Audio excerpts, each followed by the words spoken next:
एक समय की बात है। एक बार गौतम बुद्ध अपने शिष्यों के साथ सभा कर रहे थे। तभी एक लड़का दौड़ते हुए उनके पास आता है और बोलता है, महात्मा, मैं बहुत परेशान हूँ, कृपया मेरी समस्या का कोई हल बताइए। ऐसे ही चलता रहा तो मैं अपना मानसिक संतुलन खो बैठूंगा।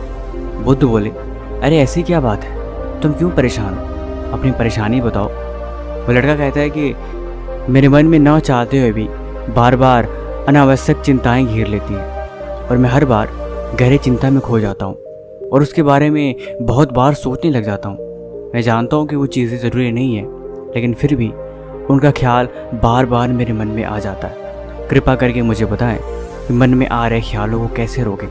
आखिर मैं ऐसा क्या करूँ कि वो विचार मेरे मन में आए ही ना और मैं उनके बारे में ज़्यादा ना सोचूं। बुद्ध मुस्कुराए और बोले, इतनी सी बात से तुम इतने परेशान हो गए। आओ मैं तुम्हें एक कहानी सुनाता हूँ।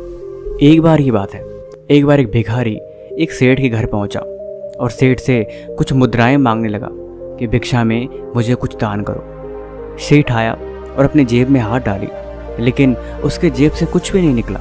उसने दोनों जेब में हाथ डाली, फिर भी उसकी दोनों जेब से कुछ भी नहीं निकला। फिर वो निराश होकर घर में चला गया। घर में गया तो उसे कुछ दिखाई नहीं दिया। तत्पश्चात उसने अपनी पत्नी को आवाज़ लगाई, अरे सुनती हो, देखो भिखारी आया है, कुछ हो तो इसे दे दो या खाना खिला दो।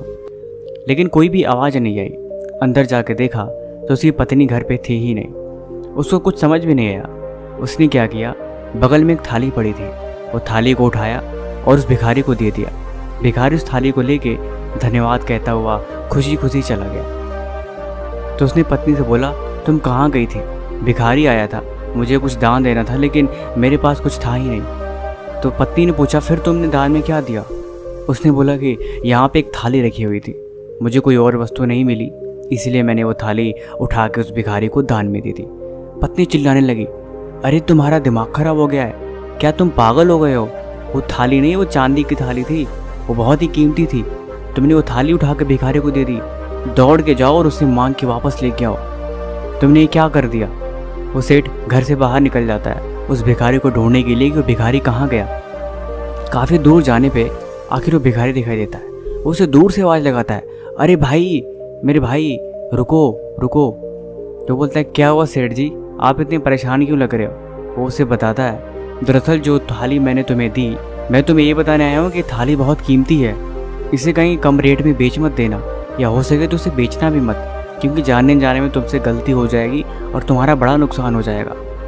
वो बोलता है, ठीक है मालिक, मैं समझ गया। ये सब बातें एक इंसान देख रहा था और बोलता है, सेठ जी, आपको पता थी कि वो थाली चांदी की है, ये बात जानने के बावजूद भी आपने उसे दान में दे दी, उसे वापस लेके घर क्यों नहीं गए। फिर सेठ जी मुस्कुराने लगे और बोले, दरअसल मैंने वो थाली उसे दान कर चुका था, और दान कर दिया मतलब कि उस पर मेरा कोई हक नहीं, और जब मेरा कोई हक नहीं तो मैं भला परेशान क्यों हूँ। तो उस व्यक्ति ने पूछा, अगर ऐसी ही बात थी तो फिर आपको दौड़ के इसे वापस बताने की क्या ज़रूरत है, आप घर पे भी रहते तो कोई दिक्कत नहीं होती। सेठ जी ने फिर जवाब दिया, दरअसल मैं चाहता था कि चलो मेरा नुकसान हुआ तो हुआ, लेकिन आगे उस गरीब भिखारी का नुकसान ना हो, क्योंकि अगर उसे ये बात पता नहीं होती तो उसे कम दाम में कहीं बेच सकता था। इसीलिए मेरा नुकसान हुआ तो चलो ठीक है, लेकिन उसका नुकसान हो जाए फिर उसके साथ बुरा होगा। मन इसी बात से परेशान रहता है। मन को नुकसान बता दो, मन को कोई गलती बता दो, नुकसान बता दो, तो वो पश्चाताप करता है और बार बार उसी के बारे में सोचता है।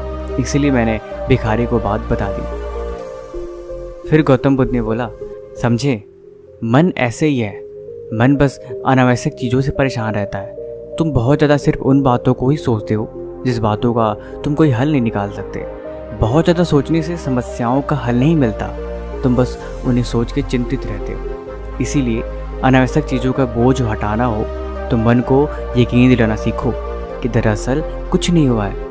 जब मन चिंता में हो जाता है तब तुम सही गलत, सच झूठ की तुम्हें समझ नहीं होती, फिर तुम गलत फैसले लेते हो। इसीलिए अनावश्यक चिंता करना छोड़ देना चाहिए। अनावश्यक चिंता किसी भी तरह से तुम्हारे लिए लाभदायक नहीं होता। बाकी कहानी कैसी लगी आप हमें कमेंट बॉक्स में ज़रूर बताएं।